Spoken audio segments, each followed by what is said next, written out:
Whew. That was more than I expected from that game. Key, Jay, good morning. Hello, is this thing on?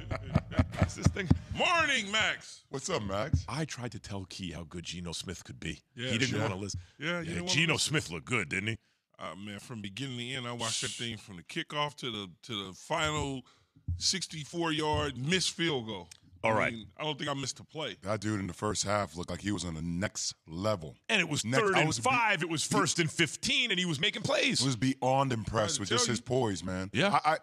All right, Key may know a thing or two about football. Okay. Yeah. No, it's not that. It's No, just it is that. It's okay. Certain situations, though, you just got to know coaches and general managers and people don't do. Everybody, look, Denver's a new team.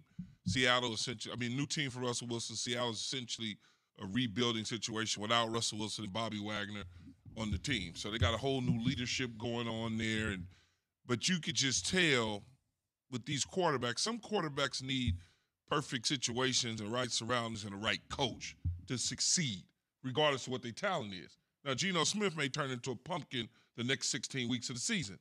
But for this one night, he was better than Russell Wilson for the Seattle I thought Seahawks. I was listening to Key during the game, Jay, because it was, hey, they're doing it the way they did it with Russ in the beginning. It's defense. It's running the ball. It's everything Key was saying, leading up to the game. Here is the question, though.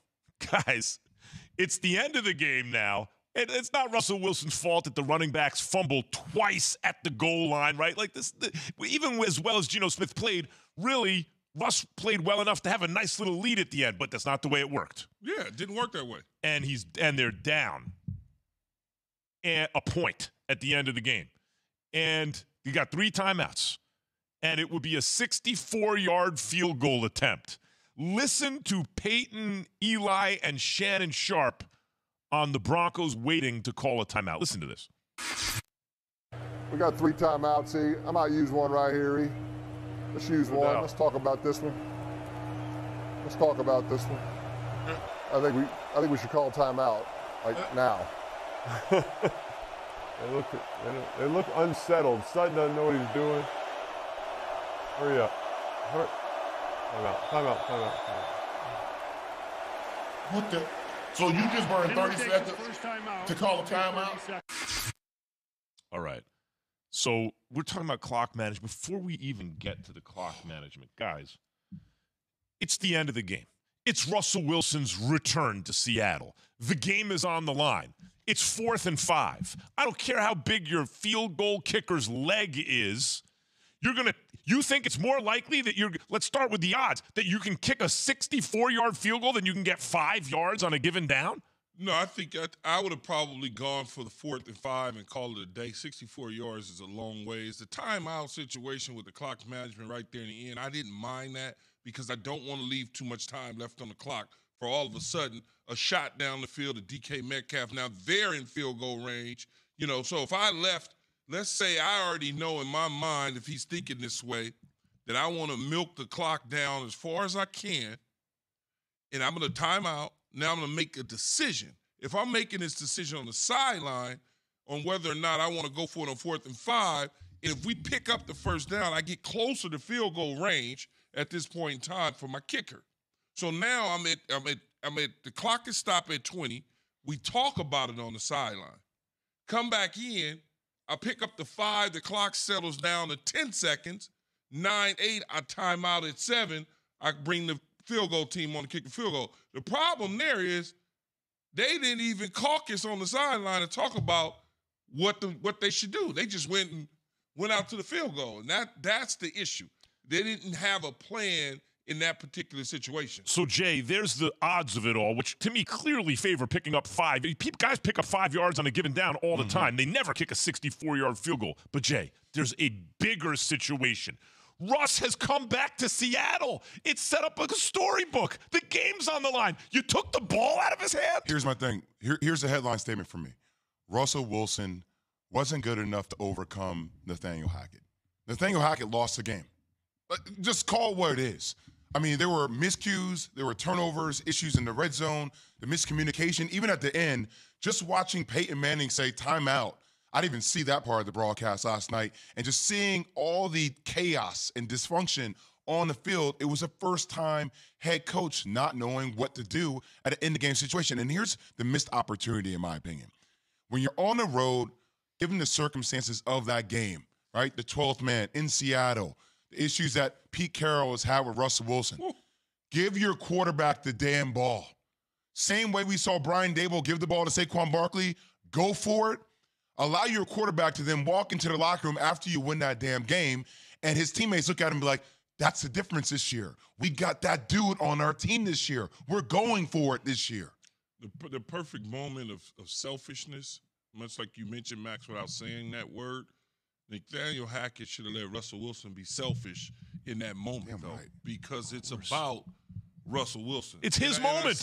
And I said to you, coaches sometimes, especially first-time head coaches, sometimes get caught up in those sort of things instead of understanding the bigger picture. Caught up in what? In I'm smarter. I'll deal with this. You don't have to. I got it. I got this handled. You can go. You can point to countless very similar situations. You can go to Aaron Rodgers and Matt LaFleur. A situation taking the ball out of his hand a couple years ago against Tom Brady. We're going to kick it instead of putting the ball in my superstar's hand. And I think they'll learn from this. I keep saying at home because it's at home. It's not at home, but it's Seattle. Russell Wilson goes back to Seattle. You give him the football in that moment. Of course. And you just, whatever happens. We lose. We win. Great. But Mark, it wasn't only a moment for Russ. It was a moment for the team to see Russ as that dude.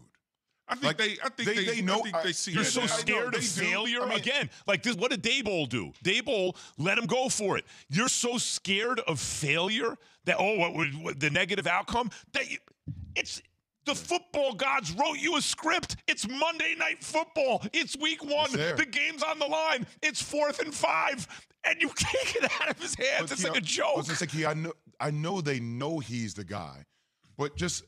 It's something to know that somebody's a guy and then the guy to prove that he's the guy. And then he has to come out and say this, Jay. Jay, he has to come out and say this. I don't mean to cut you off, but let's hear from Russ. This is what he had to say after the game. I believe in Coach Hack. I believe in what we're doing, and believe in everything. And, anytime you can try to find a way to make a play on 4th and 5, that's great too. But also, I don't think it was the wrong decision. I think he can make it. Obviously, in hindsight, we didn't make it. But if we were in that situation again, I wouldn't doubt whatever he decided. ESPN Analytics model at the end of the game. The model had a clear preference for at the conclusion of 3rd down to go for it. Once the clock ticked to 20 seconds and Denver burned a timeout, it narrowly favored a field goal. But I disagree. I would question the methodology that arrives at that conclusion. It is a 64-yard field goal. It's always harder to get than 5 yards on a given down. I don't care what the situation. Well, but I would actually question the methodology there. I'd like to know how they arrive at that conclusion. All right.